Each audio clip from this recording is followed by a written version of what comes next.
Pasteur, je suis fatigué de mon mariage. Cette femme harcèle tellement. Elle n'a pas de respect pour moi, elle n'est pas d'accord avec ce que j'ai dit. En fait, elle est tellement agaçante. J'aurais aimé ne jamais l'avoir épousée pour la première fois. Je veux qu'elle sorte de ma vie pour que je puisse avoir la paix. J'en ai marre de vivre avec elle. Y a-t-il un moyen de m'aider? Pour que nous restions dans nos chemins séparés. Et si je te disais que ta femme est la femme idéale pour toi? Non, pasteur, vous ne comprenez pas, elle n'est pas. En fait, je souhaite ne jamais l'épouser. Frère Victor, qu'attendez-vous de votre femme?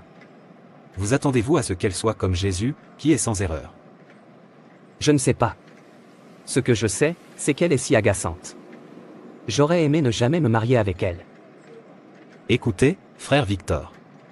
Lorsque vous comprendrez ce qu'est le mariage, vous apprendrez à apprécier votre conjoint. Et ce faisant, tout se mettra en place et vous commencerez à trouver la paix, l'unité et l'amour que vous recherchez. Le mariage est l'une des alliances les plus puissantes au monde aujourd'hui. Il a le pouvoir de nous apporter une joie, un bonheur, une paix, un contentement, une camaraderie, une intimité et un amour incalculable. Aucune autre relation humaine ne peut aller aussi profondément que la relation conjugale.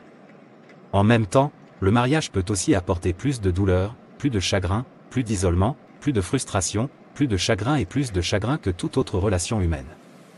Parfois, le mariage ne se termine pas comme nous le souhaitons. Tout comme vous le vivez actuellement. Mais ce n'est pas une raison pour éviter le mariage. C'est juste une raison pour s'assurer que nous avons les bonnes attentes du mariage. La raison pour laquelle beaucoup de gens échouent dans leur mariage aujourd'hui est qu'ils s'attendent à ce que leur partenaire soit sans erreur. Ils s'attendent à ce que leur mariage soit la fin de tout leur bonheur et de leur but dans la vie. Ils s'attendent à ce que leur conjoint soit l'un, qu'il soit complètement parfait, qu'il soit assemblé, qu'il soumette complètement leurs besoins et leurs désirs aux leurs, qu'il les aide à atteindre leurs objectifs, tout en les remplissant d'amour, de but, et l'épanouissement qu'ils n'ont pas encore pu trouver. Et quand ce n'est pas comme ils s'y attendaient, ils commencent à le regretter et cherchent un moyen de se séparer. Ne vous attendez pas à ce que votre conjoint vous donne ce que seul le Christ lui-même peut vous donner. Parce qu'elle n'est pas Jésus. Elle va faire des erreurs. Elle va montrer ses imperfections. Il n'est pas Jésus. Il va faire des erreurs et montrer ses imperfections. Seul le Christ peut vous donner l'espoir et le but dont vous rêvez en fin de compte. Lorsque nous plaçons nos conjoints ou conjoints potentiels avec des attentes que seul Jésus peut combler, nous les condamnons à l'échec. Le mariage ne consiste pas à trouver la seule personne qui vous rendra complet et qui éliminera tous vos problèmes et votre solitude. Il s'agit de bonheur, de camaraderie, d'unité et de procréation, mais en fin de compte, il s'agit de Dieu. Dieu a créé le mariage pour nous donner une image vivante de l'amour de Christ pour l'Église. C'est pourquoi la Bible dit, « Marie, aimez vos femmes comme Christ a aimé l'Église, et, femmes, soumettez-vous à vos maris, comme l'Église se soumet à Christ. » Le mariage, en fin de compte, est une entreprise spirituelle. Sans l'aide de Christ à chaque étape du chemin, nous échouerons. Vous avez besoin de Dieu dans votre mariage. Votre amour pour Dieu est la clé d'un bon mariage. C'est la base même d'un mariage réussi. Il façonne votre vie, informe votre comportement et guide vos pas. Sans cela, vous aurez du mal dans le mariage. Dans le mariage, l'amour pour Dieu devient encore plus important. Nous vivons les uns avec les autres dans l'obéissance à Dieu, et c'est ce qui fait qu'un mariage fonctionne.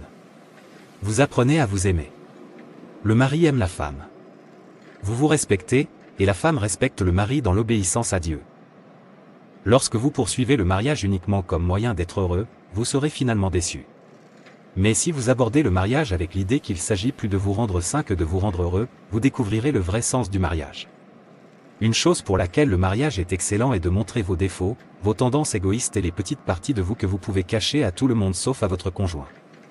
Alors que vous luttez comme deux êtres humains pécheurs essayant de faire fonctionner un mariage, vous réaliserez continuellement votre dépendance à Dieu pour réussir. Alors que vous invitez continuellement Dieu dans votre mariage, pour vous changer, pas votre conjoint, pour faire de vous le mari ou la femme que vous devez être, vous ferez l'expérience de sa présence d'une manière que vous n'auriez jamais cru possible. Vous commencerez à être un meilleur mari ou une meilleure femme. Vous commencerez à ressembler davantage à Jésus et, ce faisant, vous découvrirez cette joie et ce but plus profond que vous avez toujours recherché. Votre femme n'est pas le problème. Vous devez commencer par vous-même. Donnez à Dieu une chance dans votre vie. Invitez-le dans votre mariage. Faites d'obéir à la parole de Dieu votre priorité dans votre mariage. D'abord Pierre 3, verset 7, dit. Vous maris, de la même manière, vivez avec vos femmes d'une manière compréhensive, comme avec une personne plus faible, puisqu'elle est une femme, et montrez-lui l'honneur en tant que cohéritière de la grâce de la vie, afin que vos prières ne soient pas entravées. Colossiens 3 verset 19. Marie, aimez vos femmes et ne vous fâchez pas contre elles. Lorsque vous placez la parole de Dieu en premier dans votre vie et que vous essayez d'y obéir, vous verrez que vous trouverez la paix. Dieu a dit que je devais vivre avec elle d'une manière compréhensive. Ok, laissez-moi essayer de la comprendre. Dieu dit quel est le vaisseau le plus faible. D'accord, laissez-moi oublier ces erreurs. Avant que vous ne le sachiez, vous deviendrez parfait et tout sera normal.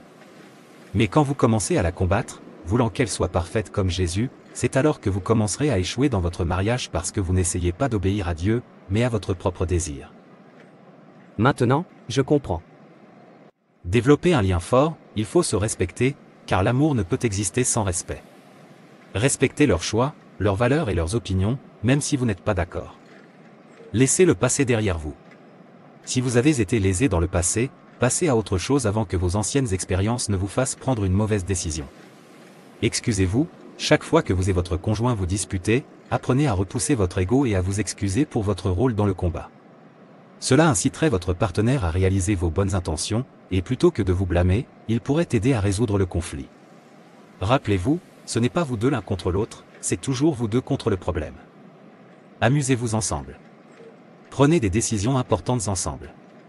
Votre conjoint devrait avoir son mot à dire sur toutes les décisions importantes, telles que l'achat d'une nouvelle maison ou la répartition des finances. Cela montre que leur opinion compte et contribue donc à construire un mariage solide. Faites les corvées ensemble. Faire les tâches ménagères ensemble vous donne plus de temps avec votre partenaire. C'est un geste doux, qui les fait se sentir pris en charge et leur donne l'impression que vous êtes une personne responsable. De plus, se toucher aussi souvent que possible peut augmenter le sentiment d'intimité émotionnelle. Tenez-vous la main lorsque vous vous promenez, serrez-vous dans vos bras avant de les quitter le matin pour le travail et embrassez-vous bonne nuit. Ces gestes permettent à votre partenaire de se sentir adoré et aident également à construire un mariage plus fort. Donnez-leur de l'espace. Parfois, tout ce dont votre conjoint a besoin, c'est de passer du temps seul. Par conséquent, donnez-leur l'espace dont ils ont besoin pour qu'ils puissent revenir vers vous rafraîchis. Faire savoir à votre partenaire que vous l'aimez de temps en temps est un excellent moyen de vous rapprocher émotionnellement. Non seulement cela renforce votre relation, mais cela aide à construire un mariage solide. Évitez d'impliquer les autres. Chaque fois que vous et votre partenaire avez une dispute ou une dispute, n'impliquez pas d'autres personnes pour vous aider à régler le problème. Communiquez avec votre partenaire. L'un des conseils pour un mariage solide est de demander à votre partenaire ce qui le préoccupe, quand il semble gêné. Un mariage solide, c'est entendre leurs secrets et partager les vôtres. Il s'agit de régler les choses en se parlant, alors que vous préférez tous les deux vous éloigner. Non seulement cela vous aide à mieux vous connaître et à vous comprendre, mais aussi aide à construire une relation solide. Soyez financièrement responsable. L'argent est sans aucun doute l'aspect le plus controversé de toute relation. Peu importe à quel point vous vous aimez, si vos aspirations financières ne sont pas alignées, votre relation peut avoir des difficultés. Assurez-vous de discuter de vos priorités financières à l'avance afin que l'avenir ne vous surprenne pas. Assurez-vous également que vos plans sont suffisamment flexibles pour répondre à toutes les nécessités urgentes. Par-dessus tout, recherchez la sagesse de Dieu. Cela vous rendra sage dans la prise de décision dans votre mariage. Merci d'avoir regardé et n'hésitez pas à vous abonner, aimer et partager.